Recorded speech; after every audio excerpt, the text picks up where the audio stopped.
राज्यात 15 जूनपर्यंत पावसाची शक्यता कमीच आहे आणि त्यामुळे शेतकऱ्यांनी पेरण्यांची घाई करू नये असं आवाहन मुख्यमंत्री देवेंद्र फडणवीसांनी शेतकऱ्यांना केलंय।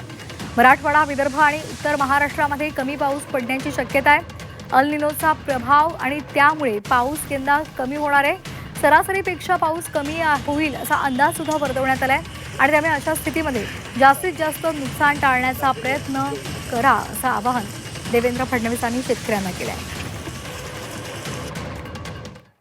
मराठवाडा, पश्चिम विदर्भाचे काही जिल्हे, उत्तर महाराष्ट्राचे काही जिल्हे आणि आपला अवर्षण प्रवण भाग या भागामध्ये त्यापेक्षा कमी पाऊस पडण्याची संभावना आहे आणि म्हणूनच शेतकऱ्यांनाही सातत्याने मी ॲडवायझरी देतो की त्यांनी पेरणी कधी केली पाहिजे जेणेकरून दुबार पेरणीची वेळ येऊ नये।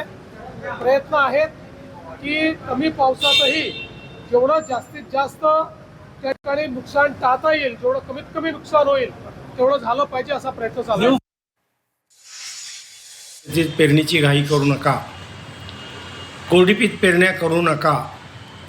जमिनीत साधारणपणे 65 मिलीमीटरपर्यंत ओलावा म्हणजे 2 ते 3 फूट खोलीपर्यंत ओल जमिनीत चांगली झाल्यानंतरच पेरण्या करा, अन्यथा दुबार पेरणीची वेळ येते। ओलावा कमी असेल, पाऊस नंतर झाला नाही तर बियाणं मोडवतं, उगवतं, पण नंतर ते पुढं वाढत नाही। पण चांगला ओलावा जमिनीत असल्याशिवाय पेरण्या करू नका। तर शेतकऱ्यांना काय आवाहन करण्यात आलेलं आहे आपण पाहूयात।